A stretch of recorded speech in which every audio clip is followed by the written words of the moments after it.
Hello, everybody, and welcome to our first live in a while. We're excited to bring some awesome content to you tonight. Tonight, we're going to be on with Billy Bond, the permaculture pimp daddy himself, because, as you've probably noticed from our website and our social media, he is coming back to the Kansas area for the Midwest Preparedness Festival, or Fall Festival, in next week. So, Patrick, what do you think of all that? Dude, this is huge. I mean, Billy hasn't been back here in, I don't know, what, 10 years or so? Last time he was here, he was doing the, well, let's just let him talk about last time he was here. And our man in the chair is in the studio with us this evening. Everybody say hi to Kyle. Hello, hello. All right. And, of course, we have the dogs in studio, so don't mind them. They're going to be running around doing what they do. So, without further ado, well, you know what? Kyle. Yes. You feeling better? Yeah. How's mom and dad? They're good. They're good. Yeah. Dad got out of surgery this morning. He's recovering, feeling very well. Praise God. Yeah. Amen to that. Amen. Small miracles end up becoming big miracles. Yes. Heck yeah. Very much so. Well, all right. Yes. Without further ado, let's bring in Billy and let's have a conversation for the ages. There he is. Test. Billy Bond. Hey, everybody knows who this guy is. Hey. What's up, fellers? Man, look at that. Got the Pimpcast sign in the background. Look, studio looks good. It's Well, hey, I'm trying, bro. I don't have quite the setup you guys have, but I'm just really thankful to be at your Black Panther party. And yeah, I didn't bring a hood or anything, but it's all good. Is that the right hand? Wait, or is that do I like this? Which one is it? Insert random cancelable effect right here. Which one of these am I supposed to use? I don't know what year we're in. Patrick, I think you just got this thing tanked, bro. Oh, No, he was looking into the distance against the sun. Wait, what Yeah, I year was is trying to block out this the studio lights, man, that are shining off my shiny forehead right now. Look how bright it is in here. Oh my gosh. Billy, thanks for taking some time out. I know you're a busy guy, but one thing about Billy is he has told me he always makes time for me, and he is absolutely true. Billy and I go a long way back. He's one of my best friends in this arena. So thank you so much for coming on and hanging out with us tonight. You know, that's the cool thing about this. I just did a podcast earlier on my own show, the Permaculture Pimpcast, and I kind of brought that up, Bobby. Where I cut my teeth in a lot of this stuff was right there in that area. It actually goes a little further back when I lived in Oklahoma, but where I really, really, really got serious and down with, I learned so much from you. And I remember the first class I ever learned from you was concerning silver, silver. Oh my gosh. That's way back in the day. Yeah. That was the first class I ever got from you in the preparedness space. And, from there, man, the rest is history. But that's what Kansas is, man, this is really something of a homecoming because this is where I cut my teeth. This is where I got into talk radio at KMBZ in Kansas City. I was working as a backup host there for a while. And, and then eventually, it grew into being, what it grew into being was something I could not have expected, moved on. We kind of lost touch with one another for a while there. And then later on, it's crazy how you and I circled back together years later, but it's like we just picked up where everything left off. But yeah, man, I am so pumped. In fact, Michelle is jealous because all the things that we love to eat, really, really love to eat. Now, I live in North Carolina. And look, no offense to the people out here in North Carolina, but you don't know crap about barbecue. They like that vinegar, don't they? Dude, I don't, and they don't, and for some reason, there's one place that will actually put smoke in the meat. Mm-hmm. If it's barbecue, you should have at least some semblance of smoke in there. But honestly, I'm just excited. Man, I can't even describe how excited I am to go back there because you guys, all the other people in that core group of you guys that I all know, like Darren, you guys were going to bring him on tonight. All the folks that, man, there's just so much awesome emotion about going back there. And then even just in the Lawrence area. Now, it's a little bit bittersweet because the last time I left Lawrence, the last time I was in Lawrence, man, there were used to be some really, really awesome places to eat up and down Mass Street, and I'm hoping that didn't change. No, there's a bunch of good places. And in fact, you're going to be about 20 minutes away from my favorite place in Lawrence. It's right down the street from one of our sponsors, Big's Barbecue. Yeah. It's right down the street from Integrity Elite Gun and Pawn, which is one of our premier sponsors this year. Yes. But you got to check out Big's Barbecue. They make a smoked jalapeno that is stuffed with like smoked chicken and oh yeah. Hey, Darren's in the chat tonight. Hey, Darren. What's up, Darren? Yeah, get Darren that link. Let's get it emailed over to him. Yeah, Darren, why don't you come on live, bro? Yep, we got you, Darren. Darren is just so busy. That guy is always running errands for people. He's always helping people. That guy never stops, no matter what happens. Like, he's one of the most respectable dudes in this space. So Yeah, and he was from the very beginning. In fact, Darren, I can't even begin to tell you how much I learned from him in so many different ways. He and I invented a little chicken processing method together. We started a homestead together. We did a whole lot of things together.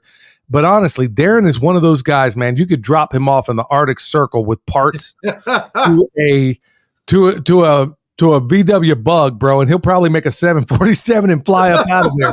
Even with a hole in his heart and one eye, the man will do it. Yeah. He's amazing.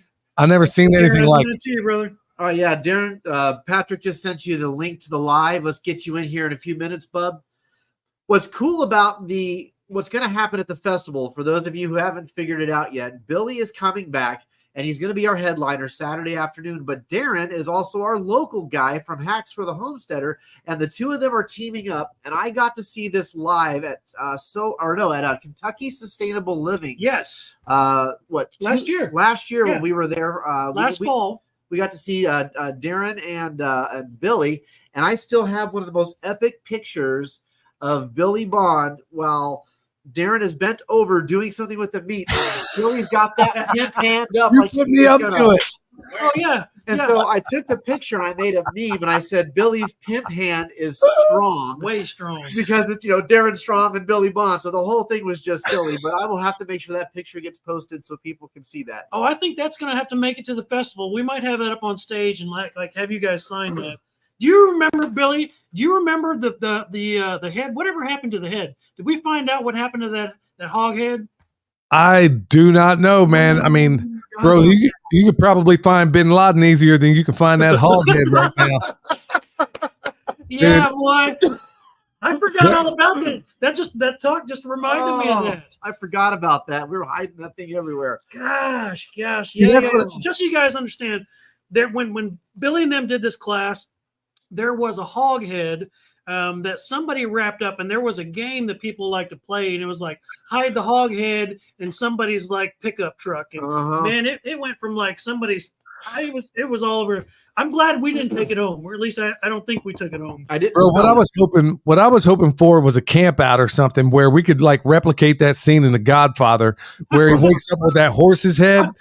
I always wanted to do that to somebody, man, where they wake up with some head in their bed, and I think you can.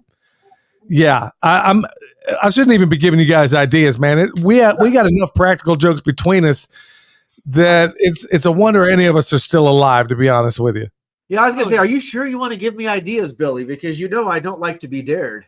Hey, bro, that is one. I even talked about that on my podcast a while ago. And by the way, for anybody who I'm going to be simulcasting this probably on Thursday on my show. So I'm going to record this for anybody who's like late coming in or sticking out. But honestly, get in the chat.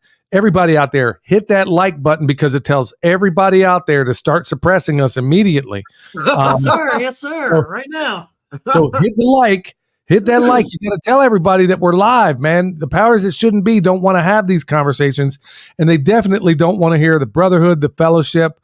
And it's not all brotherhood, man. There's a whole lot of awesome women that are in this space. Yep. So, Yep. Sure. mhm. It is family friendly. I can tell you this without a doubt. My wife works 3 times harder than I do. I take no credit. I stand on the shoulders of giants, obviously. And Kyle's pretty big. He is a giant. We got Darren in the studio. We do, everybody. Let's welcome Darren to the show. Everybody say hello to Darren from Hacks for the Homesteader, who will also be one of the instructors during the Prime event at the Fall Festival. Welcome to the show, Darren. We're glad you could make it. What's up? And And Darren's is also sponsoring this fall's festival by bringing the equipment needed, and he's donating a couple of birds or whatever. Mhm. Him and Billy have their process, and and you know how I am, folks. I don't micromanage any of that. They're going to bring the full show. They're going to show you how to do chicken processing done right. But hats off to Darren for supporting Midwest Preparedness Project this fall and making sure that we have everything we need to make that demonstration take place. Hey, Darren, real quick, can you hear me? Can you hear us? Yes, I can. Yeah, So I real got quick, you. I want to know. I wish I'd have been better prepared, and I apologize. There's a picture floating around, and I'm going to try to pull it up and embarrass you guys while one of y'all is talking, and I'm mindlessly pretending like I'm listening. But please tell me a little bit about how you two cats know each other. Where did this all start for you guys? Man, preppers from way back. Hey, I ran across some pictures of Billy when he was teaching a knot class out there Show that one. at that rough end class, and he had a piece of string on him, has a Swiss seat, and he about cut himself in half. I got those pictures, Dude. but yeah, we've been banging around for a long time. I can't believe, man, I forgot all about that. Darren, by the way, I perfected it. This way I figured out a way to make a Swiss seat out of shoestrings without cutting off your junk. So, yeah, me and Darren go way back. Me and him competed in the world's longest nonstop river race. Ain't that right, Darren? That's right. I got pictures of that too. Me too. I'd like to do it again. But this time, dude, I'd love to get a whole gang of us on this thing, but I want to get in the next competition. In fact, Bobby, Patrick, you guys probably want in on this because I was going to see if Darren wanted to get a boat because they got different classes. They got like this solar class. They got these other class. Darren, forget about this going down there in the canoe this next time, bro. I think we ought to go down there in style and then go hit all them cool campgrounds along the way. It's like each campground had a different theme. Darren, why don't you tell them about that? They had like Thai food at one. They had German food at the other. It is a whole section of Missouri that I didn't even know existed. And me and Darren are basically going down this river. And out of the three of us there's only two of us paddling. I'll let y'all figure out who number three was. You people at home see this picture? Yep, I can see it. Oh my gosh. Yeah. Like that.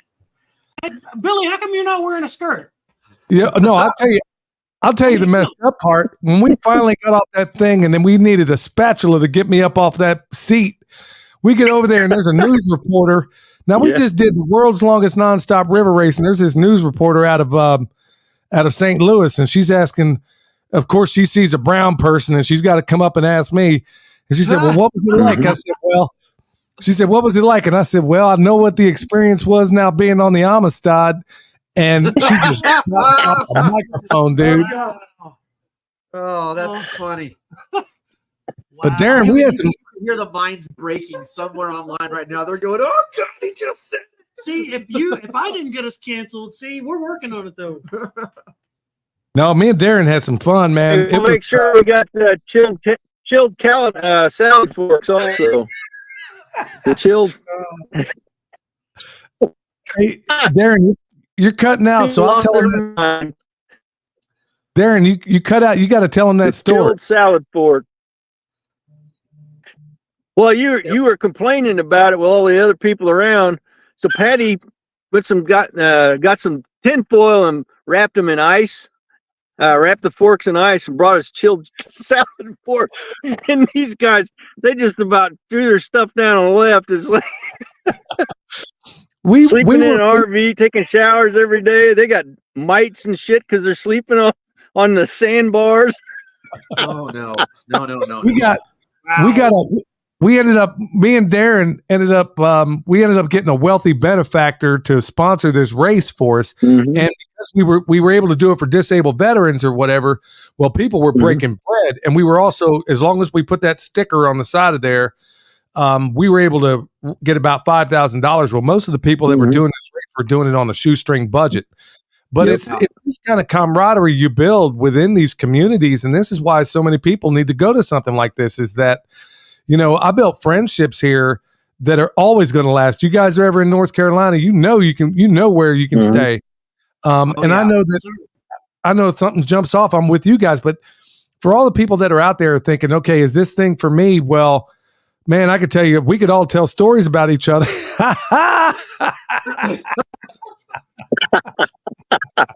This is what you can expect. Shenanigans you can expect when you come to the festival, guys. Just telling you right now. Hey, so this is, I mean, for those that can't see it, it's basically Darren bent over. Bobby put me up to it, truth be known. Why not blame the white guy? Whoa. Yeah. Whoa. Yeah. Whoa. Yep. I'm blaming it all on Whitey this time. But this is what folks, well, this is exactly what folks really this is what they ought to take away from a lot of these gatherings is that, you know, it's not all, people fundamentally think that when you have something like this, that it's all just meat and potatoes, but man, we have a lot of fun out there. And then we, you know, we eat together sometimes, we hang out, we go to each other's houses, we do projects together. It's that camaraderie that you can't get any other way than by spilling a little bit of blood. And I mean, like in the form of chickens and stuff like that. Mhm. But You keep that voodoo stuff to yourself there, homie. Whoa. That's right. Whoa. Is Spread, that spread the See- chicken bone. See, around. all of this stuff started by gatherings and get-togethers and campouts and stuff like that. We met each other and we built friendships that last forever. And Billy's the same way. Every festival, there's something else, somebody else that's looking, and those friendships just keep building. It's a big family now. Darren, do you remember your first camp out that you came to before it was the festival, before it was all of the magic that it is today? Do you remember when you guys first came to one? Do you remember your first one? Yes. Which one? kinda Which stayed one was it? back. Which lake was it? I think it was still at Woodward or Wood. yeah. The one on the north side of Clinton Lake. Yep. Man, that And was forever ago. Oh man, yes, That was forever my ago. It that was. was way I before my time. remember- I think I was still doing expos at that point. You were, It yeah, was that it was before chilly you that moved night up when we to showed up, and everybody was sitting around this measly little fire, and I said, I can't take it anymore. I went up and built it up, and I run everybody back another 10 feet. And it's like, was our oh man, this guy knows how to build a fire. Yeah. I That's remember right. that. I forgot about that. I remember Darren. I remember he made an incredible impression. I remember exactly. I was there when he did that, and he did it actually a number of times. Boy, I'll tell you what, there ain't no getting cold around the fire with Darren. I mean, even the ladies, you know how ladies are fundamentally run a little bit cooler than guys, man. Even they were Mhm. backing up off of it. But I remembered right then and there, I was like, okay, this is a guy I want to get to know. There was just something about the way he carried himself. And then later on, when you realize, I mean, everything from a lightning bolt to a lightning bug, Darren's got a solution for it. And I mean, that's the kind of people you come across. And then honestly, you're going to come across some other people that maybe you don't jive with. And then you just, you know, maybe they find their other little crowd. But everybody, I can't think of anybody. Remember old Jerry back in the day, Darren? Oh, Jerry Moore. Mhm. Yeah, Jerry old Moore. Jerry. I'll take a sip for Jerry. Yeah, Jerry. yeah. Thank you. Yeah. Gone too soon. Yeah, old Jerry, man. I remember me and Michelle did our what do you call that? The where you get your concealed carry. Yeah, we did that with Jerry. I mean, but these are the kind of relationships you build. You know, I move away, you guys are there, but I'll tell you what's absolutely shocking to me is how much you guys have grown since the time I left. I mean, I didn't know, because so many other preparedness groups that I've seen in Texas and Oklahoma and all these others, everybody kind of scatters after a while, but man, you guys just built the family, like Darren said, even bigger.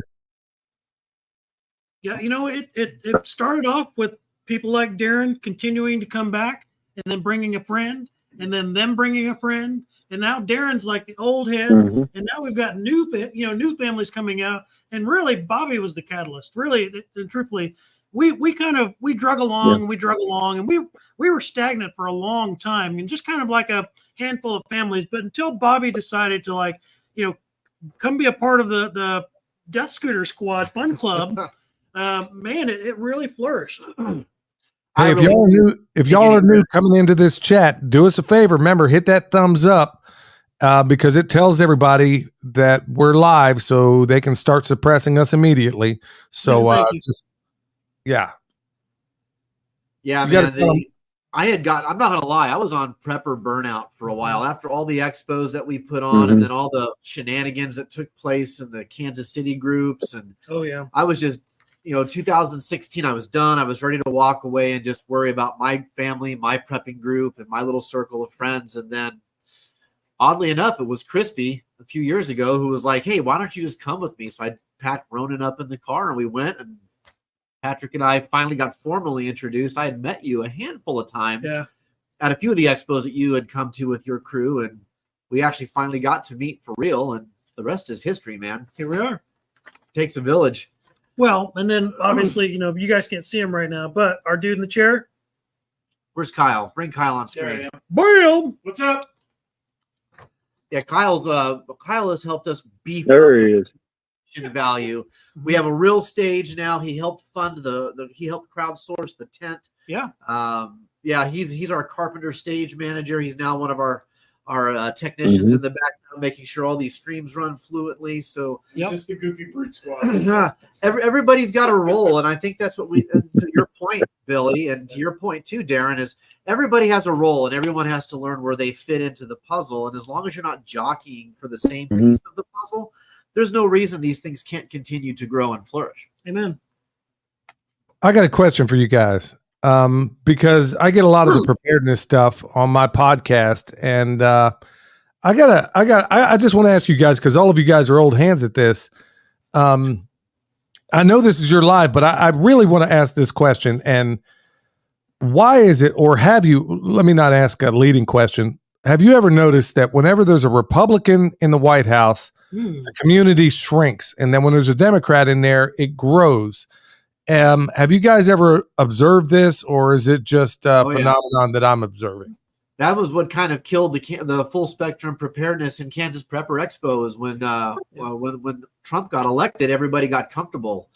Gas went down, the price of precious metals went down, and everybody was employed, and we didn't have any new wars for 4 years, which, I mean, like them, love them. Me, I'm not necessarily a fan of anything political, but I'll give the man his due. He kept us out of war with North Korea. He kept us out of further wars in the Middle East, and he certainly got us out of, or he had a plan to get us out of Afghanistan. It didn't go well, but that's another story for another day. But yeah, during that whole period, all of a sudden, all the expos started dying. Even the gun shows started to die because people weren't scared. And the message that we try to get across to folks is, you shouldn't prep because of who's in the White House. That's one dude.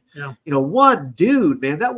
When did we become a monarchy in the United States, where all of a sudden the biggest decisions we make and the choices and lifestyle that we choose to pursue is all hinging on one dude sitting in a bougie office somewhere in a place you and I don't even have access to? Why do we allow that to influence? So yeah, to your point, I saw it. We all saw it during 2016. The whole infrastructure of the prepperverse just kind of collapsed. And it wasn't again until about 2020 when all the weird stuff started happening that now everybody was concerned again. So yeah, it's a weird thing. It's the most important election of your lifetime, guys. Every single time. Every single time now. Every single time it's the most important. If you don't get out there and vote, you can bitch, right? What other cliche? What else? I mean, my roads. Oh yeah. My road. Who's gonna build my roads? Who's gonna build the roads? So yeah, that's the part I just can't seem to reconcile in my head. I'm like, okay, none of us, we've been at this a long time, just like all you guys, and I haven't missed a lick. I mean, this was a way to borrow Jack Spirko's little tagline. It's a way to live if times get tough, or even if they don't. I mean, at the end of the day, I like to know where my food's coming from, and if it's gonna, whether it's chicken we grow, or whether it's the sheep we raise, or whether cows, wherever you fit in that continuum. I just don't understand for the life of me. Now, we are in the middle of, I was just with Joel Salatin himself up at Polyface 2 days ago, and I was at the Stockman Grass Farmers Conference up there at Polyface, and Joel just wrote his latest book, and it's called The Homesteading Tsunami. which is exactly what's going on right now, because I think the nature of the way the world is and the prices of everything. I mean, I don't need to tell you guys or anybody else in the chat. We're on a very shaky ground. We're on a knife's edge. And I can't think of a time, I mean, like record times. Back when me and Darren were doing chicken processing and stuff, you couldn't give away a chicken processing course. You couldn't do a pig processing course. And now people want to pay me $1,000 to go up to New York and go teach a class. It's just mind-boggling to me. I'm like, okay, well, where were you when I was trying to give these skills away? Right. For real. Yeah. Where were you when all of us were trying to give these skills away? Yeah. So here we are at the precipice. I mean, we are at a homesteading tsunami right now. Like I said, that's Joel's latest book, is the homesteading tsunami. And my fear, and it's not even a fear, I would say a casual concern is that no matter who's in the White House, I know it doesn't change any of our lives. I'm still going to live and do everything I'm constantly doing. But I wonder if people will just do what they've done before. Let's say Trump gets in. I wonder if a whole gang of people are going to acquiesce when we are on a financial roller coaster that is heading towards a brick wall. Only thing we're voting on is which hood ornament you want the car to be on that's about to run you over. So, pick your poison. Yep. Like I always say, man, it's not red versus blue. It's the state versus you. Oh, no. Damn. Oh, no, Mr. Bill. Somebody's going to put a beat on that one, bro. That's going on a shirt. Yep, maybe it should. Well, let's put a hook to that. Speaking of shirts, don't forget you can go over to our website right now at MidwestPreparednessProject.com. Go to the shop. Yeah, we're going through third-party services at the point, but that might change soon. Yep. But you can get T-shirts. You can see we're wearing our festival T-shirts right now. There's going to be a bunch of them that are going to be circulating around. We already saw that we have 115 people that have picked up shirts or hoodies or T-shirts and all that sort of stuff. So if you want to sport your Midwest preparedness gear, we get, I think, an infinitesimal little percentage because we have all these T-shirt places are so expensive. Oh, so my gosh. we try to keep the price as low as they'll let us keep it before they'll say, no, you have to make 20 cents per shirt or whatever it is. Yep. Yeah, get on. Check that out. There's a world famous street artist named Brian Jordan, who also happens to be my brother-in-law. Put that back up there, Kyle. You got it. He's designing a series of shirts called Into the Storm. And last spring, if you recall, we had one with a tornado heading towards the homestead.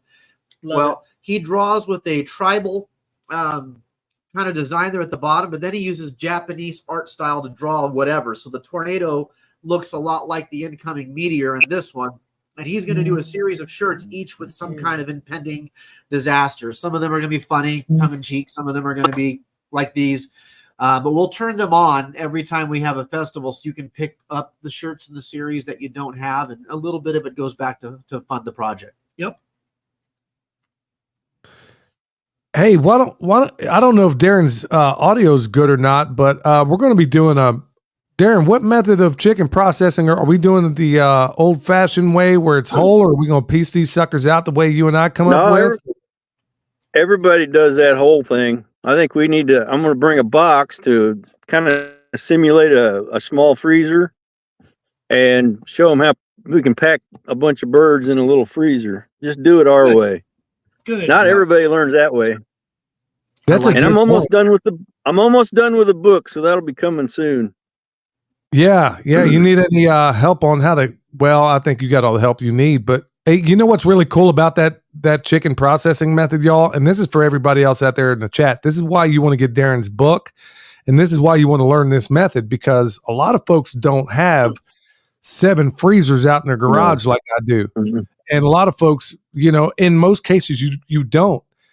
I think I stopped when I did that video on YouTube using the method Darren and I came up with.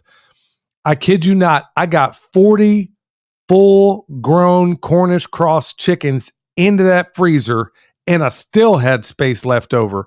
Yes. So there's a massive tactical advantage if you got to get a lot of meat in a small place. I mean, how many full-size chickens you reckon you can get in a regular freezer above a fridge? I mean, what, maybe 5, 6, maybe? I don't know. I was going to say close to 15 if you stacked it right, but then they'll want to fall out of there. So And that's a lot of empty space. We're packing meat on meat, no bones or no air between them. That's right. And we came up with that. You're going to get to see this whole process take place Saturday at 3:00 from the main stage at the festival coming up next week. Now we're going to try to broadcast this live for you guys. So we're going to have the camera set up, right? We're going to try to do now, and I don't know how well this is going to work. This is all going to be experimental. But we're going to try to set up an overhead camera, so right over the top of where you guys are doing your workshop, and then put that on a big screen TV back behind you. Cool. And then over to the side of the tent, we're going to have we've got a big screen projector. Yeah. Is that right, Kyle? Yeah. So we're going to have like an 84-inch screen next to the tent, so the people that can get underneath it can still see the workshop, and we're going to have all that broadcast live to the people that couldn't make it, right? Or we're going to try to anyway. That's the goal. That'll be good. Keep in mind, you see how we're all bantering, we're all old friends and stuff. You can expect to have this kind of interaction with everybody you see on the screen right now. Sitting around the campfire at the day's end, everyone cooks. There's like 25 or 30 fire pits out there at the campground. Everyone wanders around and hangs out with folks. You're going to see some of the coolest conversations and be a part of some of the coolest conversations. And you can just walk. You will not meet a single stranger out there. That's part of the magic of what the festival is. It's not based on fear. Hey, real quick. I'm doing my best. I can't remember the guy's name, but the meme. Hey, that guy. Sam Russell's in the chat, guys. So Sam is another one of our presenters this year. And Sam's channel has been moderated. Well, he did a live a few nights ago talking about the class he's going to be giving Saturday morning, 2 classes ahead of Billy and Darren's. And it's going to be about tactical gear and choices and all this. Well, in the middle of his live, he lifted his shirt up to shift from a sitting position to a standing position. And he unclasped his concealed carry pistol and just set it on the table and went on about his day. And YouTube was like, "The gods have spoken. You shall not pass." Finally, a reason to shut him off. Oh my gosh. And I'm like, what kind of cockamamie algorithm is watching everybody's live and can catch a momentary half-second worth of this to this? It was the dumbest thing I'd ever seen in my life. I can only imagine that at this point in time, some Facebook nerd with like pimples and like seriously overgrown butt teeth was like, got him. Got him. He got him. These silly rappers aren't going to get one over on me today. Let's throw out a freebie right there.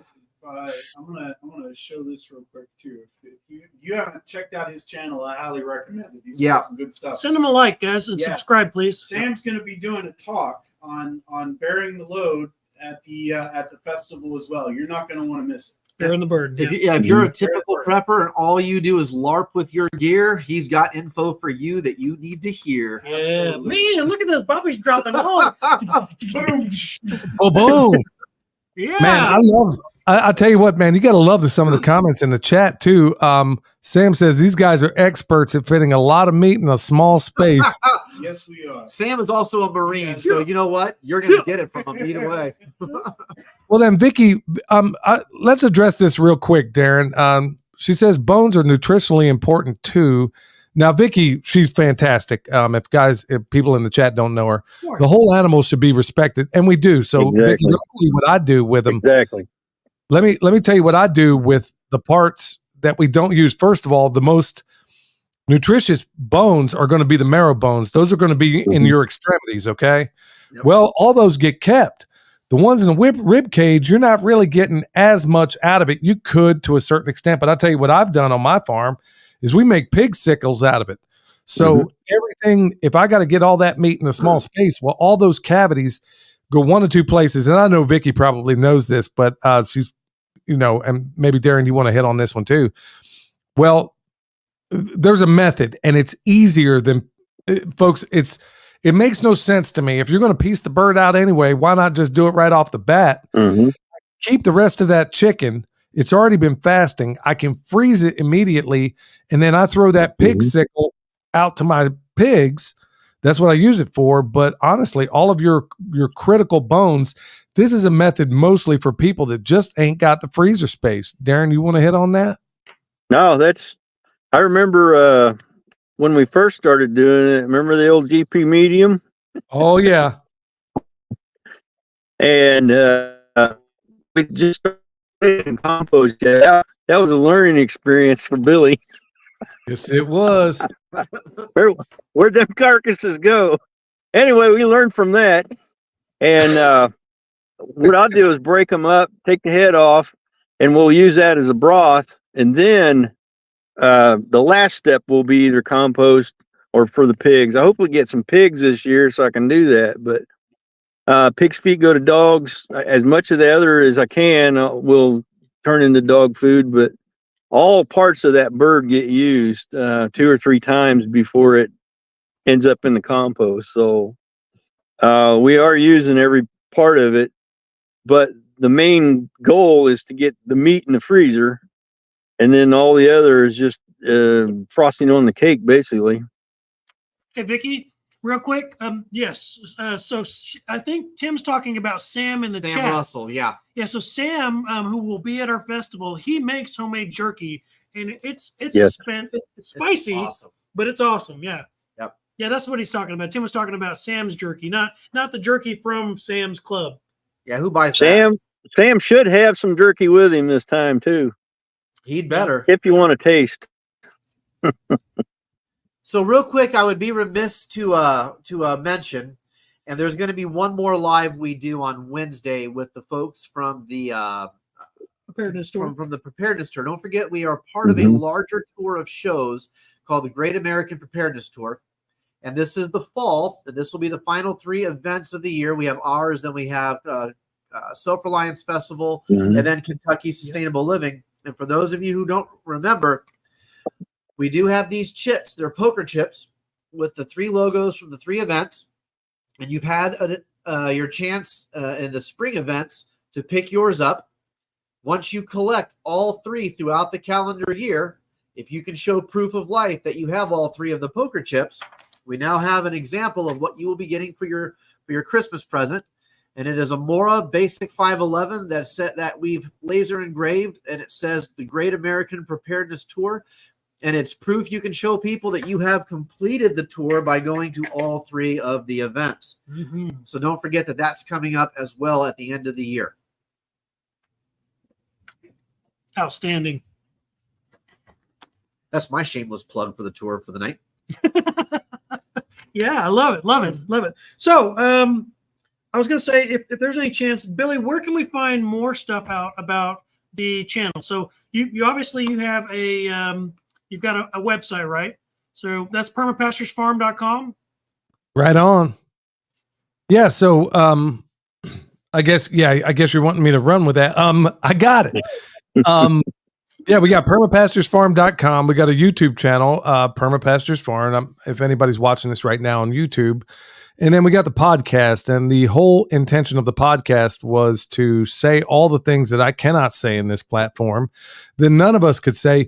You know what? You're going to hear on that podcast a lot of the things that you might very well hear around a campfire there.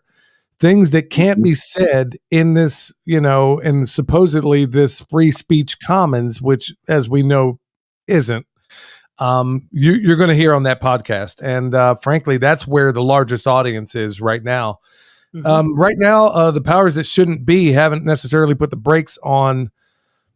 There's been something of a phenomenon, and you guys might have seen it as well. If you're talking anything about preparedness, permaculture, regenerative agriculture, any of those channels, and believe I know a lot of these people that are the biggest names in that space, everybody is being throttled. Everybody. Now, does that seem like organic when we're in the middle of what Joel Salatin calls a quote homesteading tsunami? No, it isn't.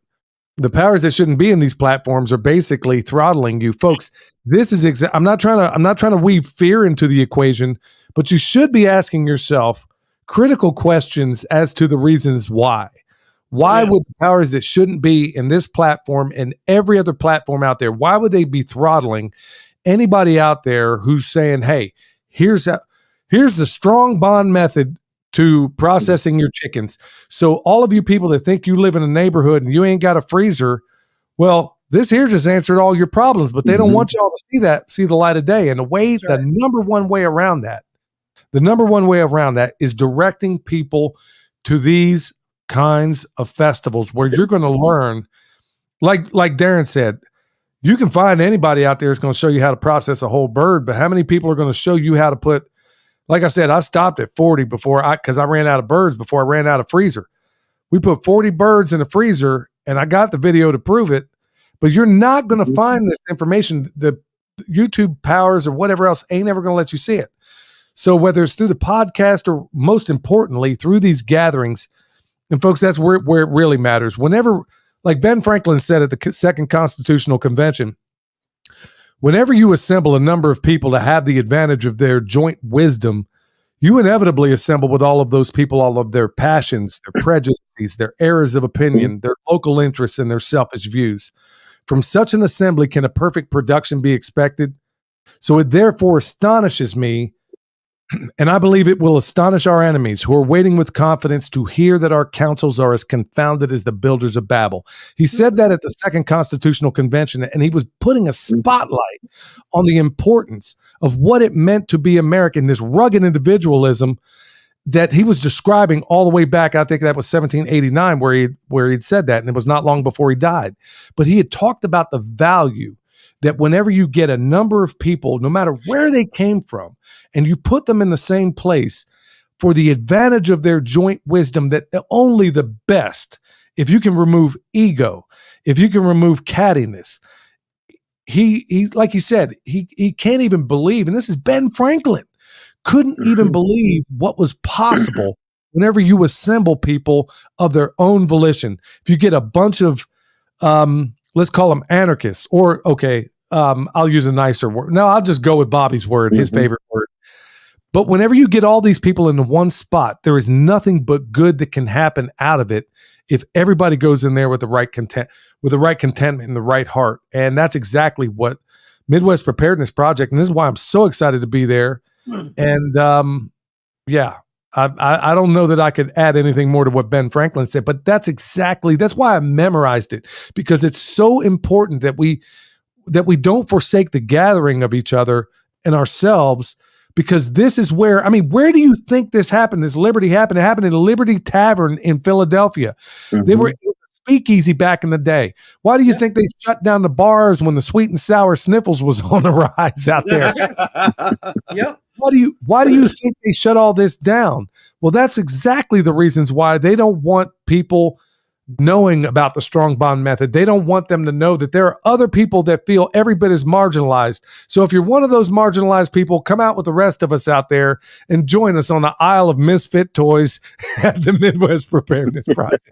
You will not be disappointed. Like I said, you'll get to meet Billy, you'll get to meet Darren, Kyle, Patrick, myself, and there will be a whole cast of folks out there. We have an amazing lineup of classes. We have an amazing lineup of special events. One of the ones that I think Billy is going to get to see this time, because he'll be there Friday night, is an event we call Preppers After Dark. And I know that's got a little tongue-in-cheek sound to it, but what we essentially do is we play this game. It started with, Billy, you remember the card game Conflicted from all those years ago that we all used to sit around and play. Well, I'm still friends with JD, who was one of the two producers of that card game. He's also a sponsor of our show, and he sends us a number of these decks. Him and Southern Prepper One have created this deck called Dubrawl, without rule of law, and it's like Conflicted on steroids. It's 10 decks of, I think, 20 cards per deck, and they're more in-depth scenarios than what you got in Conflicted. And on Friday night, Patrick will get around the main campfire area, and the Practical Survival is their shop that they have with their little prepper items and stuff, radios and whatnot. But we actually play the game like in a group where there's like 40, 50, 60 people sitting around this one campfire. Patrick will call out the question, and then you get this revolving door of interesting answers. Everything from, what do we always say? The answer to everything isn't just shoot him in the face. Yeah.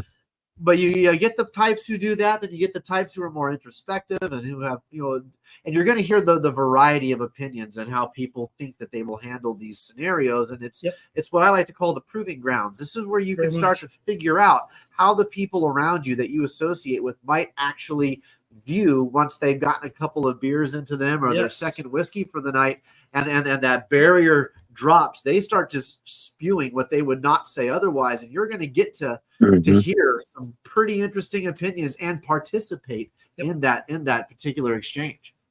Yeah, the discussions around the campfire are probably my favorite part of the event. There's hundreds of people out here, guys, and like Spag said at the beginning, there's probably 25, 30 campfire rings that are all going on simultaneously, and so you could walk by any campfire and there'll be 10, 15 people gathered around having the most interesting conversation you just happened upon, right? And then you're like, oh wow, really? So tell me more about how Bigfoot impregnated the aliens and vice versa. Like, how does that work? Like you'll hear some of the most crazy stuff, but then you'll also hear the people that are talking about what's going on right now in DC. What's going on with your local county commissioners? What's going on with the local land grab? What's going on with the local business that's struggling that needs your help? That you could buy something right now to change. There's so much goodness and wholesomeness that goes on around those campfire discussions you wouldn't be privy to if you didn't get out of your house, you didn't come to these events and these festivals, you didn't get out of your comfort zone and meet these cool people like the PIMP, the Permaculture Pimp, the Hackmaster himself, and then this cast of wonderful misfit toys. Mm-hmm. Yeah, the prepperverse is definitely a bunch of introverts living in an extrovert world, as you always say. But until you get out and push past that threshold of being uncomfortable, no man is an island, and you got to sleep sometime. You better start making some friends. For real. That's what, Vicky always, I know Vicky, and man, she always really rocks out some really good stuff there. But she points out something that I think is critical, and it's also germane to your thing, is that at the bottom of it, she says, some of the greatest firebrands of the American Revolution were in the pulpit. Yeah, that's true. It was called the Black Robe Regiment back in the day. Yeah. But in light of everything that's going on, believe it or not, Vicky, that now happens around campfires. That's where it happens. That's where everybody exchanges these ideas, or you learn something that you didn't know, that like Patrick just said, you're finding out every and anything.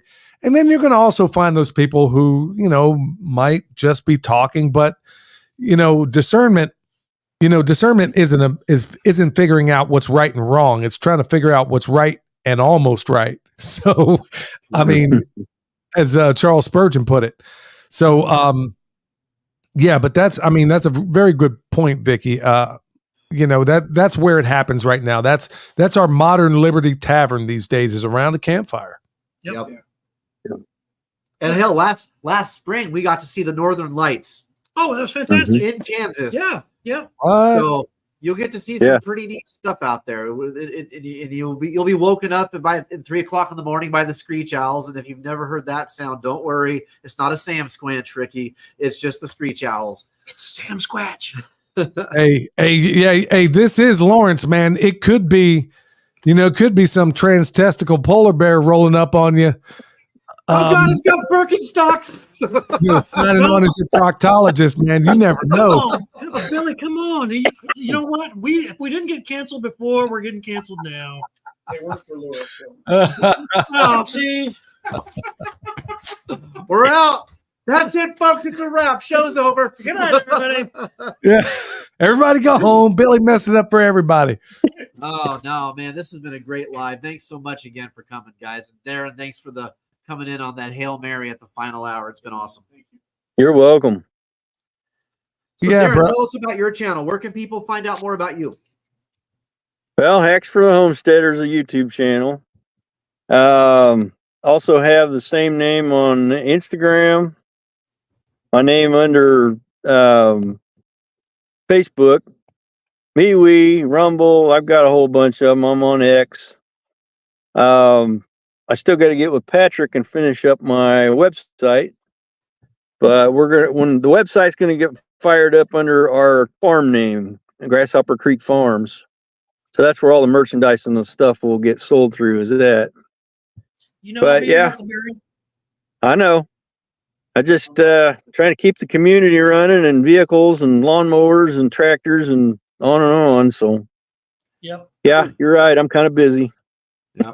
I'm glad you said that, because community has kind of become the new buzzword. You hear it everywhere. It's on every slogan. It's community. The word community is almost starting to get run into the ground the way the word prepper is. However, the caveat to that is people like Darren are examples of the actual community at work, because I've been out I've been out at Tag's house painting his house, and all of a sudden here comes Darren marching into fix a skid loader. Yeah, we're on a skid steer. Yeah. So you'll get to meet good, solid people like Darren. And Darren, we really appreciate you. Thank you so much. Thank you, Pilgrim. So yeah, we'll be out at Gypsy's place doing some concrete Wednesday, and Tag will be over there. So yeah, there's always something going on. We will be cutting wood for the festival, my friend. Yeah, Wednesday we're cutting wood. Yeah. Oh, we still got to do. Oh, yeah. Well, you ain't over. I know. It's gonna be hot. No rest for the weary, my friends. Nope. But that's all right, though. We're working our tails off behind the scenes. I know, like I said in the beginning, my beautiful bride, she's been running around like a chicken with her head cut off. And I want to say thank you, Tara, wherever you are. If you're in the crowd, you rock. Thank you for all your hard work. Jenny, thank you for all your hard work. Laura, thank you for letting us borrow our dude in the chair. You guys are awesome. You girls, again, when we talk about the shoulders of giants we stand on, that's who we're talking about. We're talking about Patty, who's probably somewhere right now massaging Darren's feet off camera. You just can't see her. Nope. Like, that's why he looks like, look at that look of contentment on his face. That is a man. She's putting up the sheet. Oh, yes, that's true. Never mind. Wait a minute. Block. What does that mean, putting up the sheet? Whoa, you do got some hairy feet, don't you? This is not that kind of show, people. Save your tips. Oh, man. What else we got tonight, Bobby? Well, let's wrap up the show with a couple of shout outs. If you follow us on any of our social media, you'll see that we put out these cool little graphics that say thank you to all of our class presenters. We put out one just recently that said thank you to all of our sponsors. But the beauty of this event, one of the most humbling things about it is that when you think you're done, when you think you finally got everybody on that graphic who's going to support the show that particular time, you get 3 or 4 more people calling you saying, hey, I want to support this too. So like on the back of these shirts, it has a list of all the different sponsors, except for the last 5 or 6 that came in after we got the shirts made. And then we made the graphic and we include more on the graphic. And then more come in. So I want to give a shout out to one particular sponsor. It's Paul from Flex Hard Holsters. He makes Kydex holsters. I've purchased 3 of his products. I know that Patrick and Kyle have purchased his products. Great products, great price, very quick at what he does, very good at what he does. But last spring was the first time that he sponsored us. And the only reason he sponsored us is because I heard about him through Gary from Fire Defensive. Yeah, yep. Yes. And Gary's like, this guy will make your triple plate, something that I've been told by every Kydex builder in the world you couldn't do. So I call Paul, I go over and I meet him, I show him what he wants. Like, oh yeah, I can do that. I'm like, sweet. And I think it's going to cost a lot of money. It doesn't cost a lot of money. He's very reasonable. So I've got a triple plate where I carry 2 spare magazines and a tourniquet. So it's 3 things on one holster on my non-firing side. No, I turn around and ball. And then Kyle turns around and buys one. Same thing. I got me a double plate. So while I'm randomly talking with Paul at his house while I'm picking up my first order, I just kind of mentioned the festival in passing that I was getting ready for. And he's like, well, what festival is this? So I told him about it. He's like, well, how do I sponsor? I'm like, give me stuff, I guess, and we'll put it in the giveaway. That's the only way we make any cash at this thing. So he gives me a basket with a certificate to get a custom holster made, some ammunition, a wallet, because he does the wallets. It's got a tray, it's got a hat, all kind of stuff. Just gives it to me. Yeah. Well, I was getting another holster from him and talking to him about sponsoring this event, and he's like, well, I just got in line with Blue Shed. It's a gun shop here near Topeka or in Topeka. And he convinced them to sponsor us. So now we have them as a sponsor at the end. So Paul from Flex Hard, thank you so much for your support. Thank you for bringing Blue Shed into the fold. Yep. And it works like that. It's just this domino effect of people seeing what this is and becoming a part of it and wanting to bring more and more people. So the growth has become absolutely organic. Yep. It's outpaced what we have ever put into this. Yep.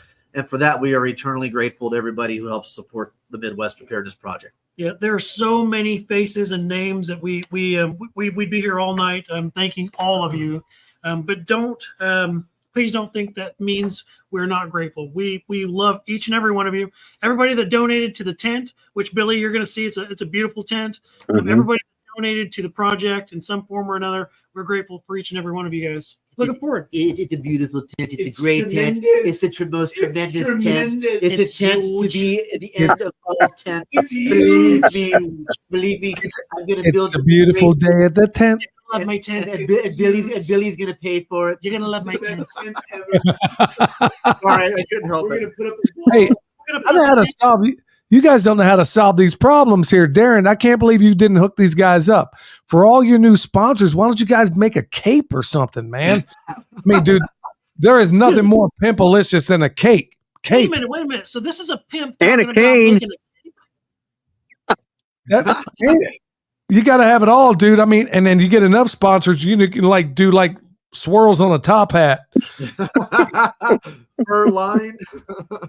We did have what do we have? We got 38 sponsors this time around. I think we're Wow. up to 40. We're up to 40 now. I think 40 sponsors from local people to multi-million-dollar tech companies. We have some wonderful sponsors this year.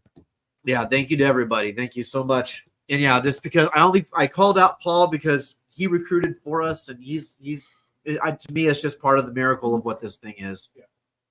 Yep. So, guys, the upcoming festival where you can find these two wonderful individuals is coming up here at Clinton Lake. You can go to MidwestPreparednessProject.com to find out the details. If you'd RSVP, that'd be great. That kind of helps us get a head count and an idea on who's going to show up and how many people we're going to have to tell to park in the field across the way. But yeah, you can go there, find out the information about the classes, who all else is going to be there. There's kids classes. Christy's got stuff going on. Oh my gosh, what is she? She got She's got some cool stuff this year. Yeah, she does. She's got Trash or not trash to trash. She has one where she's going to have the kids make their own games. Yep. Like make their own board games type thing. She has taken the quiet game to a whole new level. If you guys have not seen this magic, I don't know how she does it, but she gets like 40 kids to sit still and be quiet for an hour. Hours, plural. Hours. Like the last, I think in the spring, it was like, 7 hours straight? Yeah. They were just sitting there because there's prizes for those who can be the quietest the longest. And so at the end, there was 4 kids, I think, that they all agreed quietly to split the pot. So they all waited until the 4 of them were the last 4. Then they jumped off and they all quit so they could go do something else with their day. But yeah, man, it's fantastic. but the kids stuff, like it's fantastic. What else we got? We got potluck. There's a huge potluck on Friday night. You guys are Saturday night. You guys are not going to want to miss that. We got 2 food trucks this year. So we've got Grumpy Acres is serving food, and we also have Boxcar Express. Yep. They've got a bunch of wonderful food that they're bringing out. How many vendors do we have this year, Bobby? I think we're at 12 vendors, and I think I might be getting one more. I think I actually saw her in the chat. I meant to call her today, but I just got so busy making placards for the stage. I will get a hold of her tomorrow. Okay. And and at that point, it's like, okay, we might be out of room. We may have to start pushing out a little bit, but these are all growing pains and they're all good problems to have. It's again, just a testament to how this thing has just kind of taken on a nature of its own. And I think it demonstrates the hunger people have for that sense of community and for not just that, but like the actual intimacy that these things bring and the actual friendships that, hell, bring Billy and I back together all these years. Billy and Darren back together all these years later. It's like the whole thing is just a tree that's rejuvenated constantly from within, and I love it. Yeah. Well, we're coming up on an hour. We're going to close things out, I think. Do you have any closing words of wisdom you want to share with the people in the crowd before you see them next week live? Yep. If you can't be good at it. That's all right. You got anything cool you want to say, Kyle? Darren?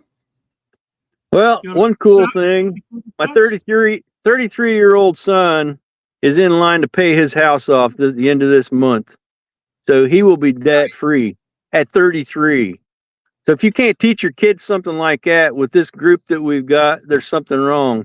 He has learned bountiful amount of knowledge. So I figured I'd let that out. And then tag, if somebody shows up and has done that, he will present them with a free man hat. Yep. So that's another little caveat to this camp out. Yippers. Sounds awesome. Congratulations to him.